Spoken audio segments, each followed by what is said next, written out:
Live from Fox 12 Oregon, this is Breaking News. And good evening, I'm Bonnie Silkman. We do have breaking news tonight. Police say they have arrested the man they believe opened fire inside of the Vancouver Mall on Halloween, killing a man and injuring 2 others. This happened during a family trick-or-treating event.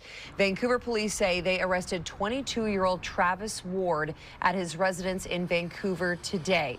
Detectives along with SWAT arrived at the residence and Ward surrendered.